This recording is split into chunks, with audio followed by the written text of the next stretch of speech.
Today I'm going to be showing you how to draw an ellipse for the Earth Science Regions test and how to calculate its eccentricity. To do this, you're going to need a blank white piece of paper, a piece of cardboard, a pencil, a calculator, a looped piece of string, 2 pins, and a ruler that measures centimeters.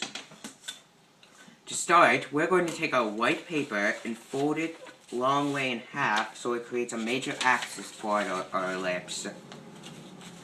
Next, you're going to take your ruler and measure about 3 or 4 centimeters in the middle. For this demonstration, I'm going to measure 2. Also, the Earth Science Region test only allows you 9 minutes to do this, but I'm going to slow it down so you can follow all the steps. So now that we have measured about 2 centimeters, we push the 2 pins into the marks that we made where it meets the major axis. Now we take our loop of string and pull it so that it's it gets as tight as it can possibly be. Now we put our pencil in and slowly circle around, making sure that neither the pencil falls out of the string or the pins get unwrapped from the string. Now, we're going to take our pins out for this next step. Next, we're going to calculate its eccentricity. Its eccentricity is the distance between its 2 foci, or focuses, divided by the length of the major axis, which is what we drew. To calculate this, we're going to do it in centimeters. For the distance of the between foci and length of the major axis, we need to round it to the nearest tenth of a centimeter. For the eccentricity, we need to round it to the nearest thousandth. So in between our 2 foci, it's 2.0 centimeters. So the eccentricity equals 2.0 centimeters divided by 11.5 centimeters. Now, this is where you take your calculator and divide your 2 numbers.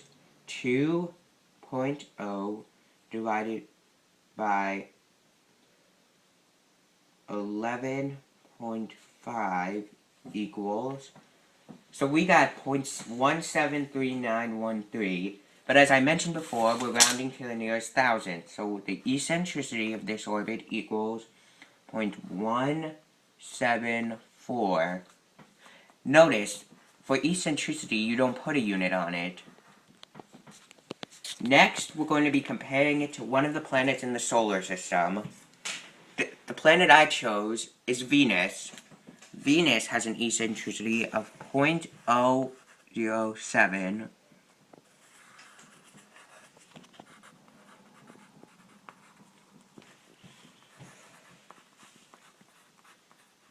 But before we do this, I need to mark the sun as one of the foci on the planet's orbit, or the star, because that's what it is.